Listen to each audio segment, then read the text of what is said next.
Learners, how are you all doing today? I hope you are doing great. We thank God for giving us another wonderful day to continue with our virtual learning. We are continuing with a new topic, and today we are looking at chemical compounds. And this is JHS ONE-Science. Now, there are a lot of chemical substances that we use.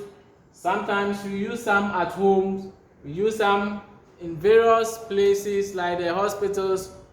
We have a lot of chemicals that we use, and today we are going to study about chemical compounds or substances. Now, you remember in our previous lessons under compounds, mixtures, and elements. We talk about elements. You know that elements are natural substances which cannot be mixed with any other materials or cannot be broken down into smaller particles. We also learned something about compounds. We said that compounds are chemical elements which are formed by combining two or more elements. Compounds are substances which are formed by a combination of two or more elements, which means that we combine elements to obtain compounds. And today we are looking at compounds. So, as we normally do always, we are expecting to achieve something at the end of our lesson. And today, these are our objectives for today's lesson. By the end of today's lesson, you should be able to explain the term compound, and two, you should be able to give some examples of compounds and write the chemical formulae or formulas for such compounds. And three, you should be able to state the types of compounds. And last but not least, you should be able to outline some common chemical compounds that can be found in the home, and also state the uses of each compound. So these are our objectives for the day's lesson, and I'll continue to urge you to pay attention to this lesson so that we can together achieve our objectives for the day's lesson. Now, to move on to today's business, what is a compound? A compound is a substance formed by the chemical combination of two or more elements. Some of the elements include sodium, calcium, chlorine, hydrogen, oxygen, etc., as you can remember in our previous lesson or topics. So a compound, once again, is a substance formed by the chemical combination of two or more elements. This means that compounds are usually difficult to separate by physical methods such as boiling, evaporation, filtration, and the rest of the methods used to separate mixtures. So unlike mixtures, compounds are usually difficult to separate. Once you combine them or once you form compounds, it's very difficult to separate them. And that is the nature of compounds. Now, what are some of the examples of compounds? We have water.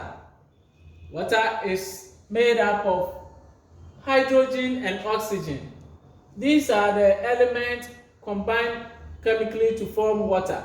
And so we have the chemical symbol or formula H2O. Now the two here represent the particle of atom. That is two atoms of hydrogen combined chemically with one atom of oxygen. Now when the oxygen is one atom, we don't write it, or when the atom is one, we don't write it. We write it as a single or invisible number. So we have water as a compound which is formed as a result of chemical combination of hydrogen and oxygen. We also have another compound which is sodium chloride, and this is a combination of sodium and chlorine. Now, it will amaze you that chalk that we normally use on the chalkboard, we are fortunate we are using the whiteboard with a whiteboard marker. So we don't use the chalk here, but the blackboard, which we normally use the chalk, you see that chalk is another chemical compound. It's a special compound which is also formed. We also have another compound which is sugar or sucrose. Now let me take you back to chalk. The chemical element that forms chalk or that combines to form chalk, we have the calcium. Calcium comes together chemically to form chalk. So calcium plus calcium and what? Carbon and oxygen. So we have three elements which combines chemically to form chalk. We also have sugar. The other name is sucrose, and this also is made up of carbon plus hydrogen and also oxygen. So these elements combine chemically to form sugar. So in the food that we eat, we obtain sugar, especially the carbohydrate foods. The end is what? Sugar or sucrose, which means that these elements are in the earth or in the soil, and therefore any food that is put into the soil, when the food is made, we contain this, or the food contains these elements which give us C6H12O6. That is the chemical formula for sugar. Now we also have sand as another type of compound.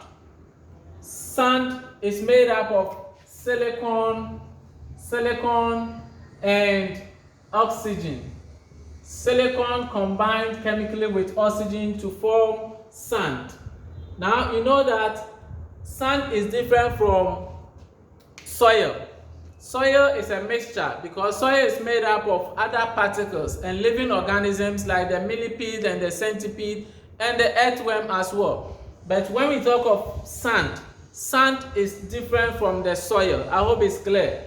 So soil or sand is what? It's a chemical compound which is made up of silicon and oxygen, and the chemical symbol is SiO2. This is Si for silicon and O2 for the two atoms of oxygen. We also have ammonia gas. Ammonia gas is a compound made up of nitrogen and hydrogen. These two elements combine chemically to form ammonia gas. We also have iron 2 sulfide, which is made up of iron and sulfur. Now this reminds me of your assignment that I gave you. Most of you were spelling the sulfur as S-U-R-F-U-R. I'm wondering where you got this spelling from. Sulfur is S-U-L-P-H-U-R. That is sulfur.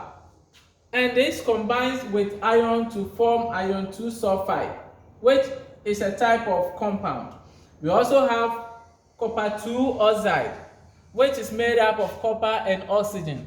And the chemical symbol is CuO. That is what? The copper 2 oxide. These are some examples of compounds. Now let's look at the types of compounds. We have solid compounds. These are compounds that exist in the solid state or is in a solid form. Example is the sodium chloride, that is NaCl. That is a common salt that we normally use for cooking. That is NaCl or sodium chloride. We also have the chalk, which is in a solid state or form, and the rest that you can mention from the table.